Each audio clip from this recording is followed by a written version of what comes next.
देखो last lecture में मैंने एचसीपी स्ट्रक्चर डिस्कस किया था और एचसीपी में मुझे पैकिंग फ्रैक्शन कैलकुलेट करना था। ठीक है, तो फिर से मुझे यहाँ पे एक बार एचसीपी स्ट्रक्चर ड्रॉ करना पड़ेगा मुझे इसके अंदर पैकिंग फ्रैक्शन एक्सप्लेन करने के लिए। ठीक है, तो मैं यहाँ पे सबसे पहले एचसीपी स्ट्रक्चर ले रहा हूं। थोड़ा ध्यान से देखोगे, ये काफी इंपॉर्टेंट है हमारे लिए। देखो मैंने ये बनाया था, इस तरीके से एचसीपी बनाया था मैंने।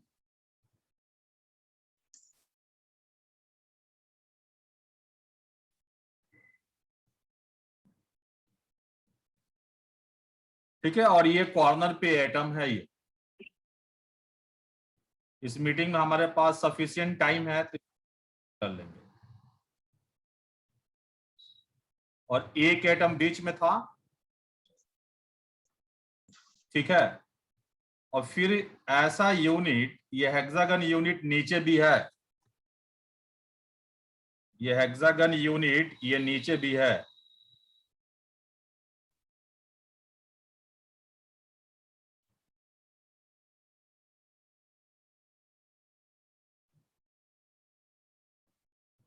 बीच में ये एटम था और ये कॉर्नर पे एटम है हेक्सागन। कोऑर्डिनेशन नंबर कितना लिया था इसका? 12। 12। ठीक है, अब देखो ये इसको मैंने मिला दिया, ये फिर ये मिला दिया मैंने।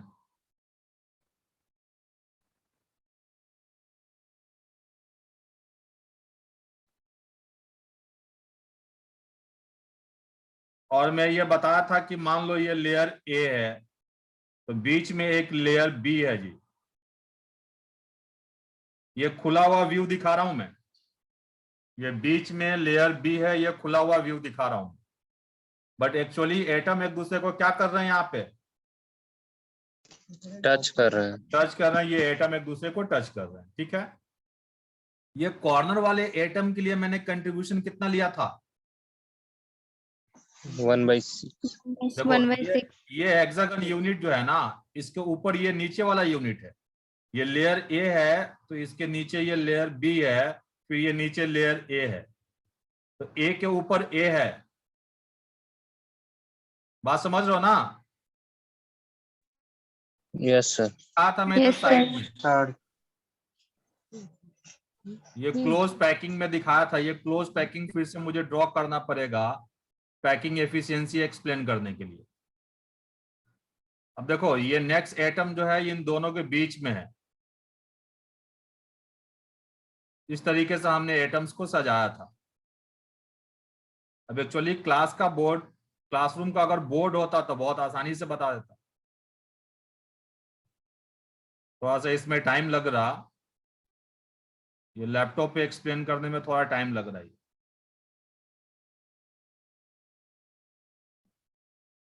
ये ऐसे था। ठीक है, देखो ये लेयर ए है, ठीक है ना, लेयर ए है, ये लेयर ए है और इसके ऊपर लेयर बी को मैंने रखा था। ठीक ना, ये लेयर बी को रखा था, ये देखो कि लेयर बी को रखा था। ठीक है, तो ये आ गया इस तरीके से, ये मिल के हेक्सागन बना रहा था।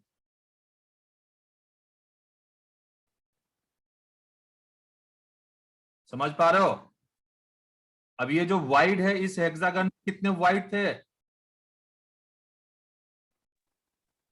6। 6 वाइड है।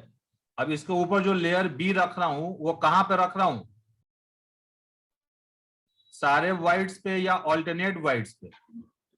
Alternate alternate whites। Alternate wide पे रखा हुआ।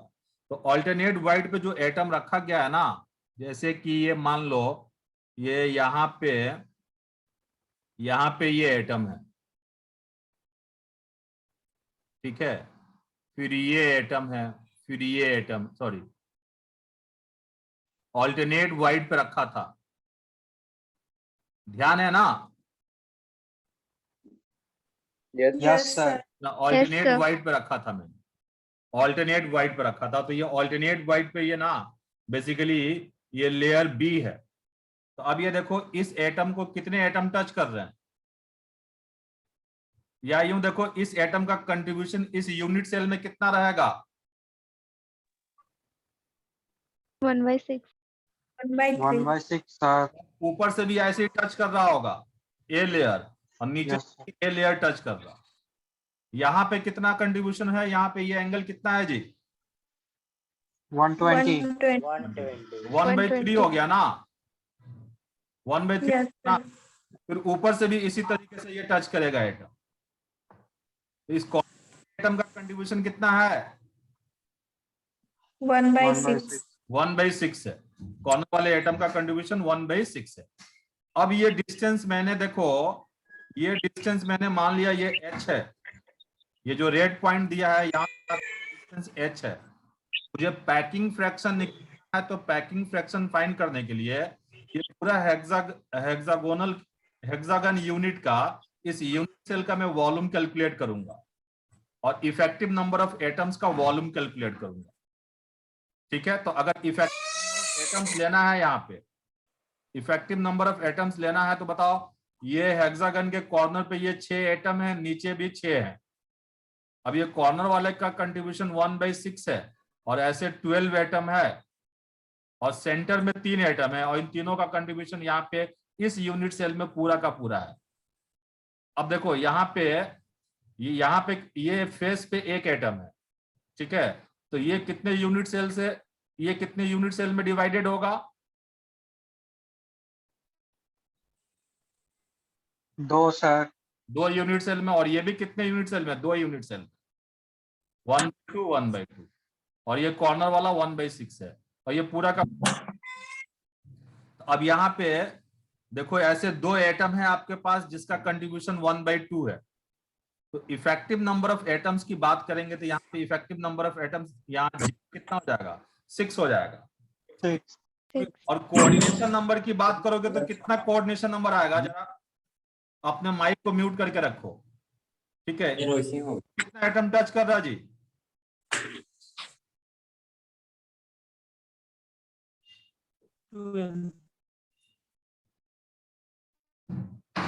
डिस्कस किया था ना मैं लास्ट लेक्चर में।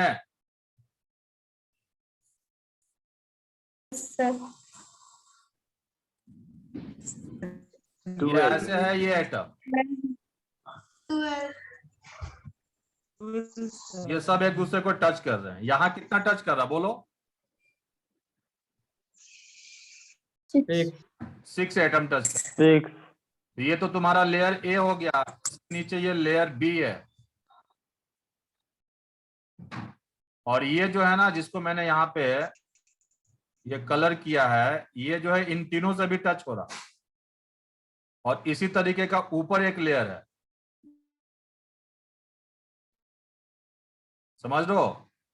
अगर मान लो ये तुम्हारे पास कौन हो गया बोलो, ये लेयर ए हो गया, तो ये लेयर बी हो गया और ये लेयर फिर वापस ए आ गया, फिर नीचे ये लेयर बी आएगा।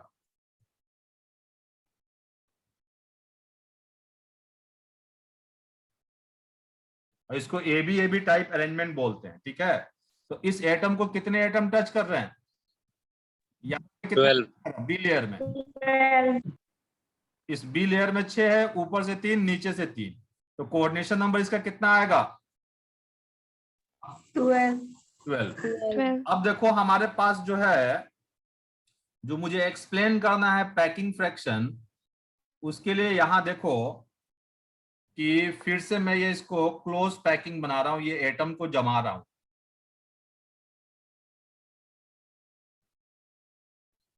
ये एटम को जमा रहा हूं और इस तरीके से जमा रहा हूं कि ये हेक्सागन क्रिएट कर दे। इन दोनों एटम के वाइड में यहां ये एटम रख दिया, फिर यहां एक एटम रख दिया। बहुत ही मजेदार चीज है, इसको अच्छे से समझोगे। फिर यहां एक एटम रख दिया।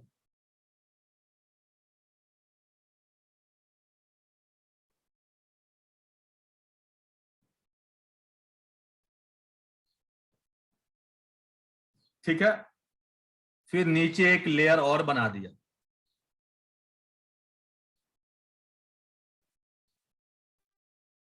तो ये तुम्हारे पास, ये मान लो लेयर ए हो गया। अब इसके ऊपर मुझे लेयर बी बनाना है, लेयर बी बनाना है। ये देखो ये एटम टच कर रहा है।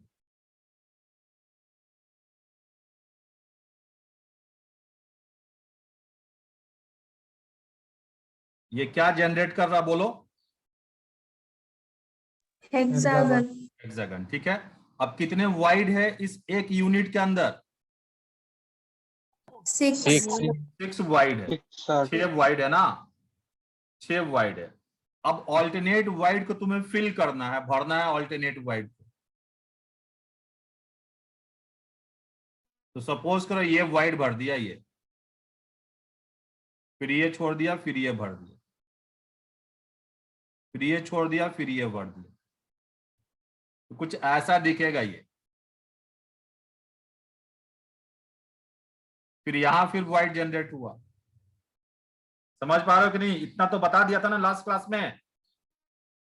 Yes sir. सर। ठीक है, यहां तक कोई दिक्कत नहीं है। अब मुझे देखो यहाँ पे इस यूनिट सेल का मुझे वॉल्यूम कैलकुलेट करना है, ताकि मैं यहाँ पे पैकिंग फ्रैक्शन कैलकुलेट कर सकूं। तो यहां ध्यान दोगे थोड़ा सा कि देखो ये जो ऊपर एटम जो है ना, ये 3 एटम जो है यहाँ पे, ये लेयर बी का है। अब नीचे वाले में मान लो तुम्हारे पास क्या है कि ये मान लो कि तुम्हारे पास ये एटम नंबर फर्स्ट हो गया। ग्रीन वाले के लिए लिख रहा हूं, ग्रीन वाले के लिए लिख रहा हूं यहाँ पे। ये एटम नंबर फर्स्ट हो गया, ये एटम नंबर सेकंड हो गया, और ये एटम नंबर थर्ड हो गया। और ये तुम्हारा जो ऊपर है, ऊपर जो है तुम्हारा रेड पेन से, ये तुम्हारा एटम नंबर 4 हो गया।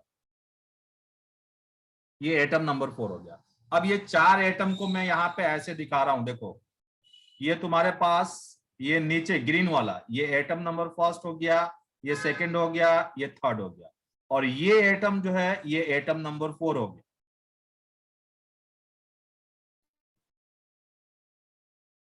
यहां तक फिल कर पा रहे हो?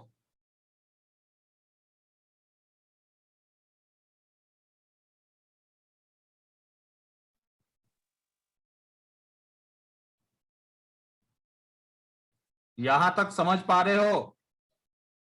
ये देखो वापस ये लेयर, Yes, sir. ये वापस लेयर बना रहा हूं, ये जमा रहा हूं।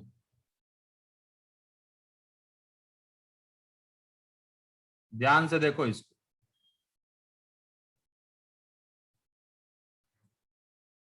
ठीक है, अब ये तुम्हारा हो गया हेक्सागन।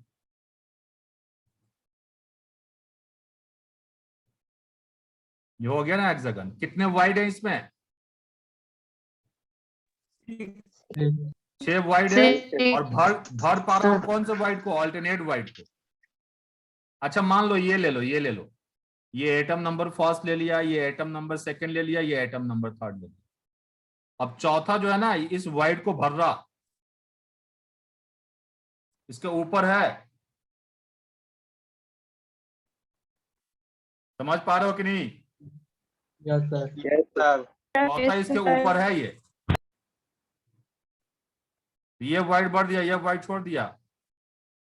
अब इस तरीके से क्या हो जाएगा बताओ? ऐसे देखो, अब इसको अलग से दिखा रहा हूं। इतना नोट कर लिया है? Yes sir. इतना तो मैं लास्ट लेक्चर तक बता दिया था। अब देखो आगे मैं इसको रब कर रहा हूं। इसको आगे ये मैंने रब कर दिया।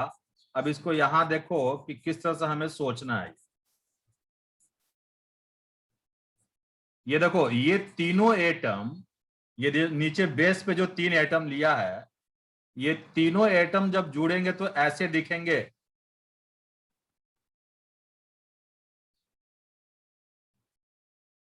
अब जो चौथा एटम है, ये एटम नंबर फर्स्ट, ये एटम नंबर सेकंड, ये एटम नंबर थर्ड, इन तीनों एटम ने जो मिलके वाइड जनरेट किया है, इसके ऊपर है चौथा एटम। ये एटम नंबर 4 हो गया। समझ पा रहे हो कि नहीं? Yes sir. कुछ ऐसी कहानी है। तो वीडियो को ऑन कर रहा हूं। देखो 3 एटम तो है तुम्हारे पास, 3 एटम तो है, एक यहाँ है, एक यहाँ है, एक यहाँ है, और एक चौथा एटम ऊपर की तरफ है। समझ पा रहे हो कि नहीं? Yes sir, yes sir. और चौथा एटम कौन से लेयर का है? लेयर बी का है। किसका है? ए का बोलो। बी का सर। लेयर बी का है, ठीक है ना? लेयर बी का, लेयर बी का सर। लेयर बी का है। अब इस हेक्सागन का वॉल्यूम कैलकुलेट करने के लिए, इस हेक्सागन का वॉल्यूम कैलकुलेट करने के लिए आप क्या अप्लाई करोगे बताओ?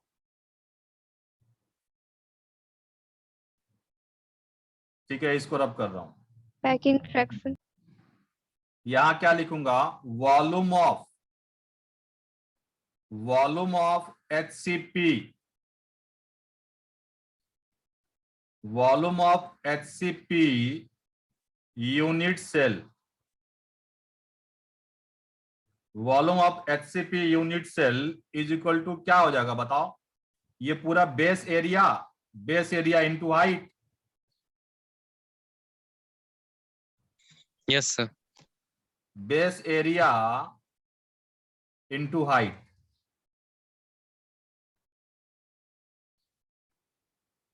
बेस एरिया इंटू हाइट हो जाएगा। अब आपको ये पूरा का पूरा डिस्टेंस जो है ये h है। अब ये एक लेयर A है और नीचे एक लेयर B है, और इन दोनों के बीचों बीच ये लेयर B है।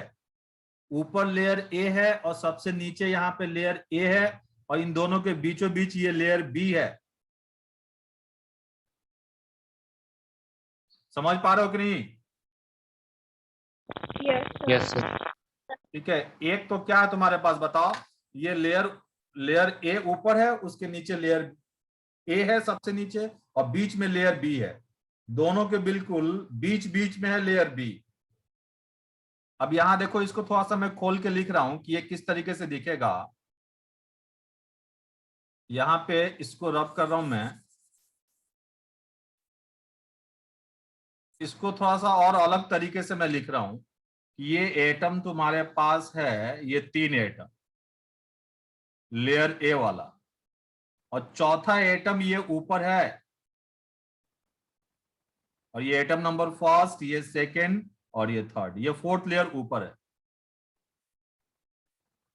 ऐसे लिखूं तो कोई दिक्कत? No sir. अब देखो, दूसरी बात एक और है कि मैंने 2D में कैलकुलेट किया है base area. Base area 2D में इस हेक्सागन का कैलकुलेट किया है। वो बताओ वैल्यू कितना है, अगर आपने नोट किया है तो?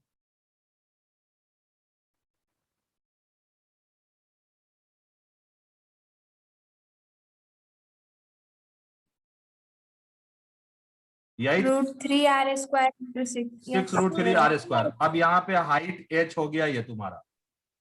अब मुझे ना यहाँ पे h कैलकुलेट करना है। तो देखो, यहां से यहां तक का डिस्टेंस क्या है?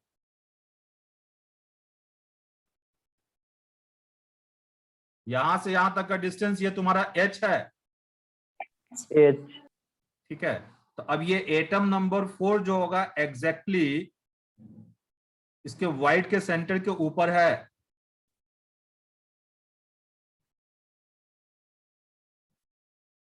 समझ पा रहे हो कि नहीं? ये जो 3 एटम मिलके तो वाइट जनरेट कर रहा है, इसी के ऊपर तो है। कौन सा एटम? नंबर 4। Atom number 4। थोड़ा सा ध्यान से देखो, ये समझने वाली बात है। ठीक है, तो अब ये बताओ ये डिस्टेंस कितना है? R। R. और ये डिस्टेंस कितना हो जाएगा भाई? 2r। अब ये एटम नंबर 4 जो है ना, इन तीनों के वाइट के सेंटर पे आके बैठा है।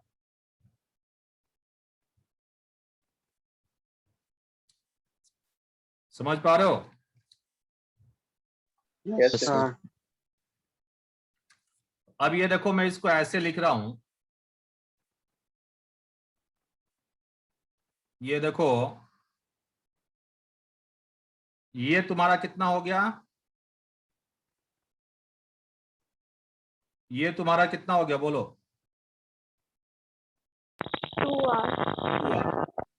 2R. 2R. 2R हो गया। अब ये मैंने मान लिया, अब ये देखो, ये सेंटर पे है ना, ये डिस्टेंस मैंने ले लिया x है। अब ये डिस्टेंस बताओ इन टर्म्स ऑफ h।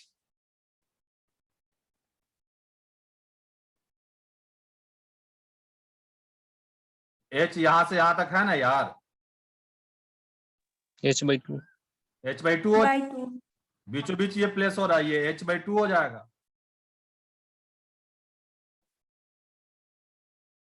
समझ पा रहे हो कि नहीं? Yes sir. अब मैं यहाँ पे क्या लिख सकता हूं बताओ? ये एटम नंबर 4 जो है ना, इन तीनों एटम के सेंटर पे जो व्हाइट बन रहा उसी के ऊपर है, ये 4 नंबर एटम है। अब मैं यहाँ पे क्या लिख सकता हूं बताओ? 2R² is equal to what? h/2²। ये परपेंडिकुलर है बिल्कुल, भले ऐसा दिख रहा, Plus X square. Plus x²। बात समझ लो? अब थोड़ा यहां तक नोट करो, यहां तक नोट करो फटाफट। तो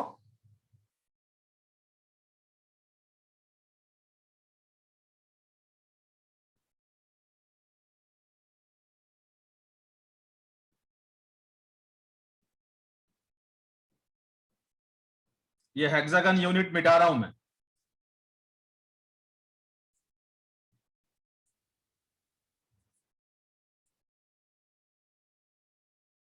अब देखो, मुझे h चाहिए, h, मुझे h फाइंड करना है, h का वैल्यू। तो यहां पे ना h को r के टर्म्स में निकालने के लिए पहले मैं यहां x का कैलकुलेशन करूंगा। ये देखो एटम नंबर 1 2 3, ये लेयर ए वाला अगेन बना दिया यहां पे। ये तीनों मिलके क्या बना रहा बताओ? Equilateral triangle. इक्विलेटरल ट्रायंगल बना रहा ना ये। Yes sir. Yes, sir. अब ये एंगल कितना होगा बोलो? 60 60 degree. अब जरा इसको ऐसे देखो,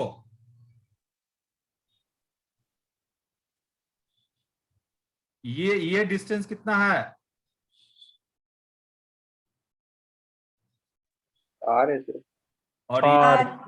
और ये डिस्टेंस तुम्हारा कितना है यहाँ, ये सेंटर पे? x और ये x है। अब ये एंगल कितना हो गया? 30 डिग्री। 30 डिग्री। समझ पा रहे हो ना? तो यहाँ थीटा तुम्हारा 30 हो गया। अब अप्लाई कर दो, cos 30 is equal to what? r/x। ठीक है, और cos 30 का वैल्यू कितना होगा? Root 3 by 2. √3/2। √3/2 √3/2 हो जाएगा। अब x जो होगा वो कितना हो जाएगा बताओ? 2r/√3। x मिल गया ना? Yes, sir. अब x का वैल्यू यहां ला के पुट कर देंगे, ये इक्वेशन 1 मान लो। इतना नोट करो फटाफट।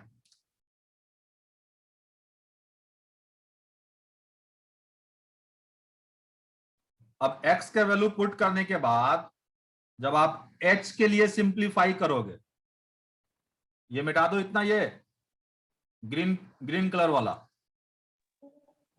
Yes, sir. ठीक है,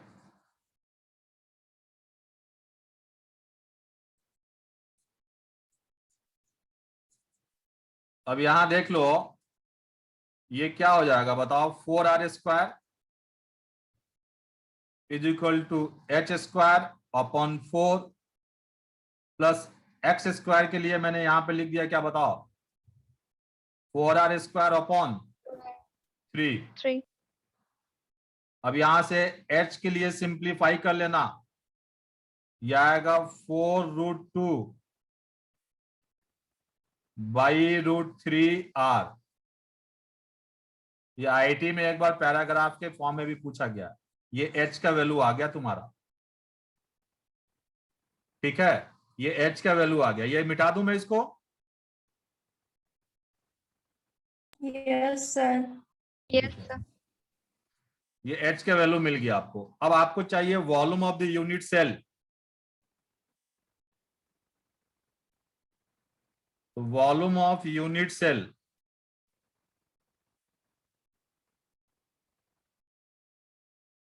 HCP unit cell. Volume of HCP unit cell, ये क्या लिख दूं? बेस एरिया कितना लिया था बोलो? 6√3r²। 6√3r²। अब ये h आ गया तुम्हारा कितना? 4√2/√3 4√2। r। ये नोट कर लो। ये नीचे वाला मिटा दो। Yes, sir. ठीक है, अब यहां से सिंप्लीफाई कर लो। थोड़ा सा ना, एक बार जो मैं एक्सप्लेन किया हूं ना, इसको एक बार अपने से खुद से भी प्रैक्टिस करना इस कैलकुलेशन को। अब यहां से सिंप्लीफाई करोगे तो ये कितना आ जाएगा? 24√2r³। ये आ गया। अब एक बार ना वॉल्यूम पूछा था डायरेक्टली आईआईटी में कि HCP के अंदर HCP यूनिट सेल का वॉल्यूम कितना रहेगा, ये वॉल्यूम पूछा था। तो सीधे डायरेक्ट वैल्यू याद रखोगे, इतना लंबा कैलकुलेशन करने में टाइम वेस्ट होगा। ठीक है, अब इधर से लेफ्ट साइड से मिटाऊं? Yes, sir. अब ये बोर्ड पे एक साथ पूरा लिखा होता तो फिर एक बार रिपीट भी करता। अब तो मुझे मिटाना पड़ रहा, फिर आगे बढ़ना पड़ रहा। ठीक है, अब यहां जरा देख लो कि फर्दर पैकिंग फ्रैक्शन क्या लिखूं, बोलो?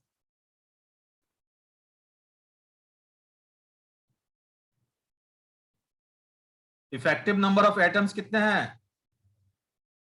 6।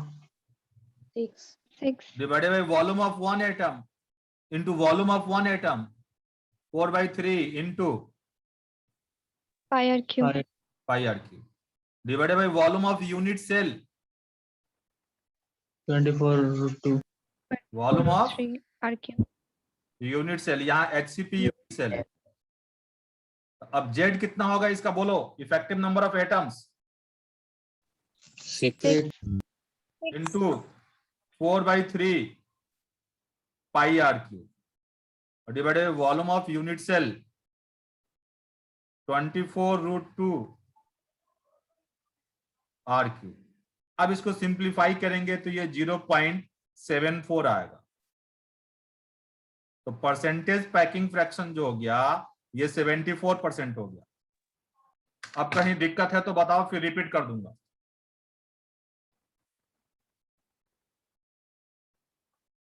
No sir. ठीक है, यहां तक क्लियर है?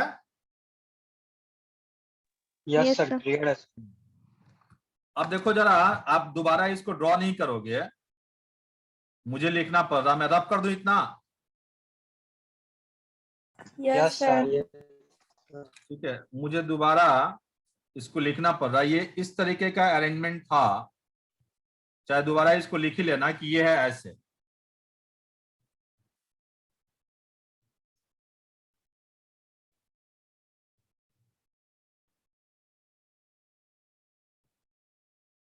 इसको हमने लेयर A मान लिया, फिर ये नीचे है लेयर B, और फिर ये है आपके पास अगेन लेयर A।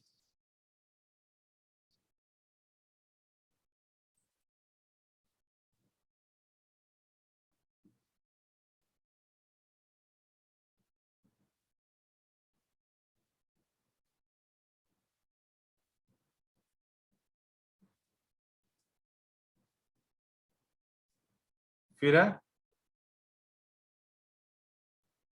फिर ये नीचे है तुम्हारे पास कौन? Layer B। अब देखो मैंने कैलकुलेशन करते समय यहां नोट करके लिख लो, ये एबी टाइप जनरेट कर रहा।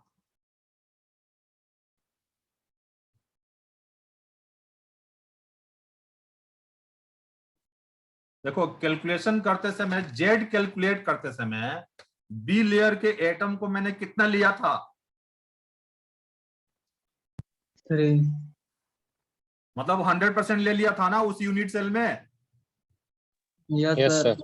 Yes, 100% sir. ले लिया था बी लेयर को। बी लेयर को 100% ले लिया था, बट एक्चुअली किसी एक यूनिट सेल में ये लेयर बी जो होता 100% नहीं रहता। अब देखो यहाँ पे इस बात को नोट करके लिख लो, फर्स्ट पॉइंट करके लिख लो यहाँ पे।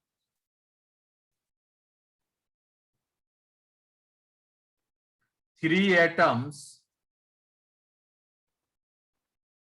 atoms of layer B, three atoms of layer B are not completely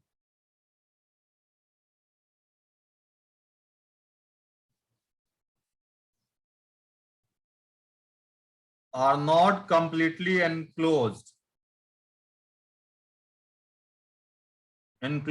in one unit cell.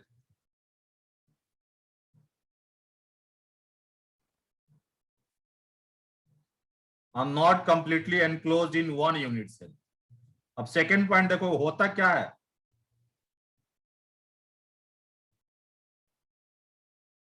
होता क्या है, इसका कुछ पार्ट जो होता है दूसरे यूनिट सेल में जाता है, तभी तो बोला जा रहा है कि 100% एनक्लोज नहीं है।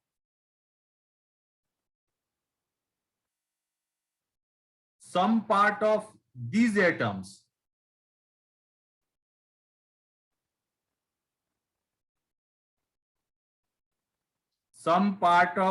atoms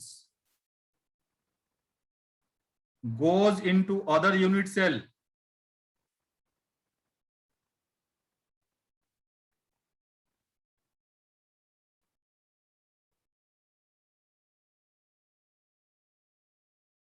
अब ध्यान देना यहां पे, but exactly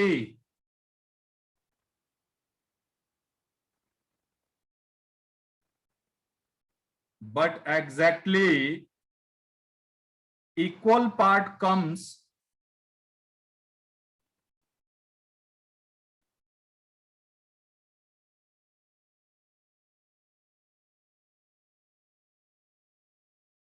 inside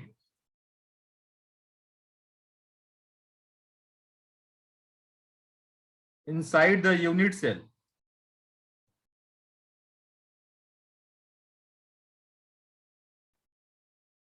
Inside the unit cell, some part of these atoms goes into other unit cell, but exactly equal part comes inside the unit cell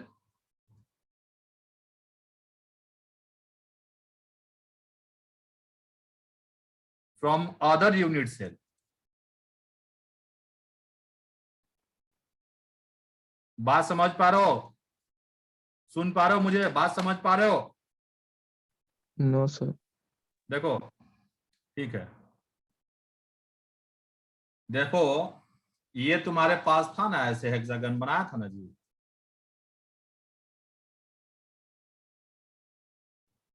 यहाँ बीच में एटम था, ये कॉर्नर पे ये एटम थे।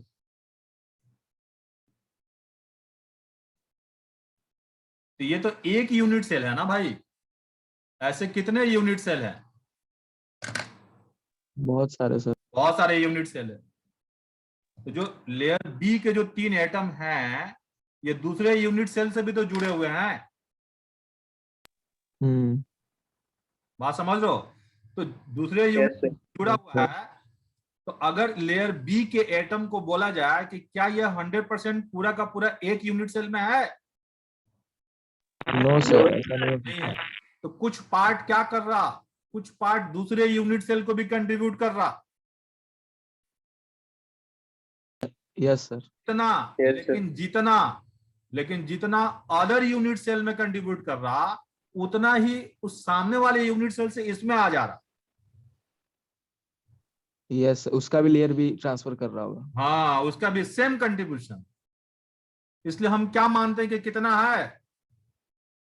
100%। 100% नहीं है सर। अगर ये बोला जाए कि are they completely in one unit cell, तो आंसर क्या होगा? नो। नो। नो। समझ लो। बट सही मायने में सब मिला जुला के कितना है ये? 100%। 100%। ये बात क्लियर है? Yes sir. Yes. ठीक है, तो अब ये मीटिंग खत्म होने वाला है, फिर मैं आगे डिस्कशन करता हूँ। लीव करें? Yes sir. Yes, sir. Next meeting share कर रहा हूँ। यहां तक कोई दिक्कत? नो सर, क्लियर है सर। ठीक है, ठीक है।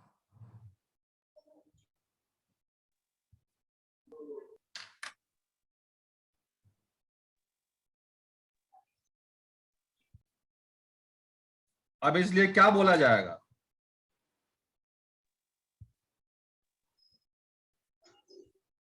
So we can